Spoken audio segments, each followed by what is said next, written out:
Hello everyone, welcome all you to Study India channel. Study India channel में आप सभी का स्वागत है। आज है 20 जून 2020, जहां पे हम प्रीलिम क्विज डेली बेसिस पे कर रहे हैं।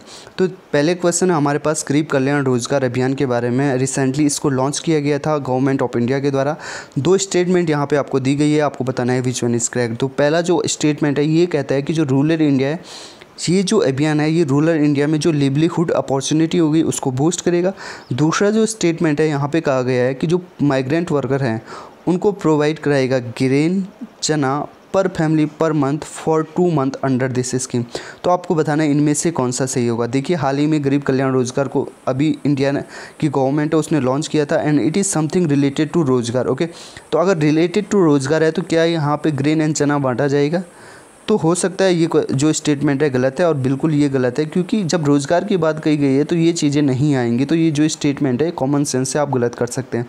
जो पहला स्टेटमेंट है it is looking simple and related to rozgar, तो ये जो स्टेटमेंट है ये सही है और इसका जो आंसर है ए। बट यहाँ पे देखिएगा थोड़ी। ओके, अब दूसरा यहाँ पे ये है कि ये मिशन मोड कैंपेन होगा 125 डेज़ के लिए, जहाँ पे इंटेंसिफाई एंड फोकस इम्प्लीमेंटेशन होगा 25 different type of work to provide job to the migrant worker. Okay, अब कितना खर्चा आएगा, कितना क्या आएगा, ये सारी चीज़ें यहाँ पे दी गई हैं, आप एक बार ज़रूर देख लीजिएगा। ओके, क्वेश्चन नंबर 2 यहाँ पे आपको बताता है कि वर्ल्ड कम्पिटिटिवनेस इंडेक्स के बारे में यहाँ पे आपको दो स्टेटमेंट दी गई हैं, आपको बताना है कि इनमें से कौन सा सही है।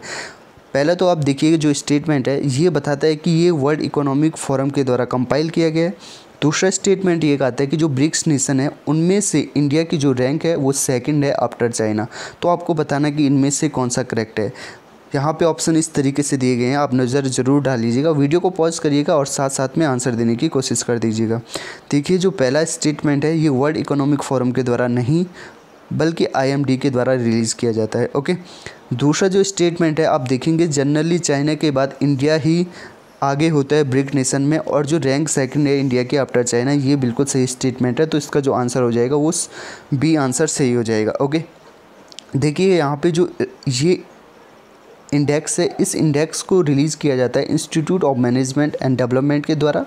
ओके, और इंडिया की जो रैंक थी इसमें वो 43 थी और ब्रिक्स नेशन में सेकंड थी आफ्टर चाइना। ओके, इसके अलावा जो सिंगापुर थी, सिंगापुर की फर्स्ट रैंक थी। और जो ये इंडेक्स है ये मेजर करता है ग्लोबल इकोनॉमिक्स को, और उनकी जो एबिलिटी है कि वो कितनी प्रॉस्पेरिटी को जनरेट कर रहे हैं उस चीज़ को क्या करता है, मेजर करता है। ओके, आप देखिएगा जो ये क्विज चल रही है इसकी जो PDF है, अगर आपको चाहते हैं कि आपको PDF मिले तो टेलीग्राम को जो चैनल है उसको ज़रूर आप ज्वाइन कर लीजिएगा स्टडी इंडिया चैनल को सर्च करके। ओके, और लिंक भी दिया गया है तो वहाँ से भी आप देख सकते हैं। ओके, इसके अलावा चैनल को सब्सक्राइब ज़रूर कर दीजिएगा क्योंकि जो हम आपके लिए जो ये क्वेश्चन लेके आ रहे हैं ये बहुत ही इंपॉर्टेंट है आपकी प्रीलिम्स के लिए, और मैं दावे के साथ कह सकता हूँ कि बहुत सारे जो क्वेश्चन होंगे करंट अफेयर से हमारी जो ये क्विज चल रही है इसमें से ज़रूर आएंगे। ओके, वाधवान पोर्ट बहुत ज़्यादा न्यूज़ में था, नवंबर एंड अगस्त के महीने में न्यूज़ में था 2019 में, और रिसेंटली भी ये न्यूज़ में। और ये न्यूज़ में इसलिए था क्योंकि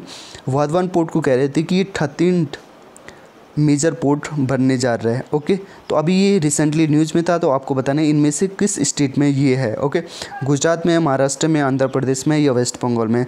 तो जो इसका जो आंसर होगा आपने दे भी दिया होगा और राइट भी दिया होगा, तो इसका जो आंसर होगा वो महाराष्ट्र होगा। रिसेंटली ये क्यों न्यूज़ में था पहले ये देखते हैं। Ministry of environment, forest and climate change ने ये कहा है कि जो इकोलॉजिकल फ्रेजाइल जोन है उसमें आप पोर्ट बनाने से रोक नहीं सकते हो। ओके, और इसके अलावा ये भी कहा है कि जो इंडस्ट्री एज अ पोर्ट को अलाउ किया जा सकता है इकोलॉजिकल सेंसिटिव एरियाज़ में। ओके, वाधवान पोर्ट ये कॉरपोरेट पोर्ट है जो कि कंपनीज एक्ट के अंडर सेटअप किया गया है। दूसरा, इस जो ये डेवलप किया जाए है वाधवान पोर्ट, इसको PPP मोड के बेसिस पे इसको डेवलप किया जा रहा है। PPP मोड मतलब पब्लिक प्राइवेट पार्टनरशिप के मोड पे। ओके, अब क्वेश्चन नंबर 4 की ओर बढ़ते हैं। Sumi tribe belong to which state. यहाँ पे आपको बता रहा है कि इनमें से सुमी ट्राइब कौन सी स्टेट में रहते हैं। ये रिसेंटली न्यूज में था क्योंकि आकुन एक मूवी रिलीज़ हुई है किसी स्टेट में, इनमें से किसी स्टेट में, जो कि आकुन मीन्स जो सोयाबीन्स के जो बीज होते हैं वही उन्हीं को ही आकुन्स किया जाता है उनकी भाषा में। ओके, और ये मूवी रिलीज़ हुई है, और ये जो सोयाबीन की जो बीज है इसको यूज किया जाता है इस ट्राइब के द्वारा, सुमी ट्राइब के द्वारा बहुत ज़्यादा, और इसलिए ये न्यूज़ में था। ओके, तो आपको बताना है कि इनमें से कौन से स्टेट में ये जो सुमी ट्राइब है वो रहती है। ओके, नागालैंड में, मणिपुर में, असम में या त्रिपुरा में। आई होप अभी तक तो आपने आंसर दे भी दिया होगा। जो इसका जो आंसर होगा वो सही नागालैंड हो जाएगा। ओके, आगे बढ़ते हैं क्वेश्चन नंबर 5 के बारे में। यूनाइटेड नेशन सिक्योरिटी काउंसिल, आपको पता ही होगा कि India got selected as a non permanent member of United Nation Security Council. तो यहाँ पे इंडिया ने बोला कि हम कुछ प्रायोरिटी सेटअप करेंगे as a member of United Nation Security Council की। तो इनमें से कौन कौन सी प्रायोरिटीज़ इंडिया ने कही है कि हम यहाँ पे अपनी प्रायोरिटीज़ को सेटअप करेंगे। तो जो पहली प्रायोरिटी है इंडिया की कि ये करेगा, रिफॉर्म करेगा सिक्योरिटी काउंसिल में और रिफ्लेक्ट करेगा जो कंटेम्प्रेरी रियलिटीज़ है। जो दूसरा स्टेटमेंट है ये एक इफेक्टिव रिस्पॉन्स करेगा इंटरनेशनल टेररिज्म के अगेंस्ट। तीसरा जो स्टेटमेंट है ये टेक्नोलॉजी को प्रमोट करेगा as a driver of solution for humanitarian challenge. Okay, तो आपको बताना है कि इनमें से कौन सा जो स्टेटमेंट है वो सही है। ओके, तो इंडिया की क्या क्या प्रायोरिटीज़ हैं इनमें से। देखिए, जो पहली प्रायोरिटीज़ है वो भी सही है, दूसरी जो प्रायोरिटी है वो भी बिल्कुल सही है, तीसरी प्रायोरिटी भी सही है। देखिए, तीनों के तीनों जो स्टेटमेंट है वो बिल्कुल पॉजिटिव स्टेटमेंट है और इंडिया हमेशा पॉजिटिव स्टेटमेंट को ही सपोर्ट करती है। यूनाइटेड नेशन सिक्योरिटी काउंसिल की हो या जितने भी मल्टीलेटरल इंस्टीट्यूट हो, इंडिया हमेशा पॉजिटिव रहने की कोशिश करता है।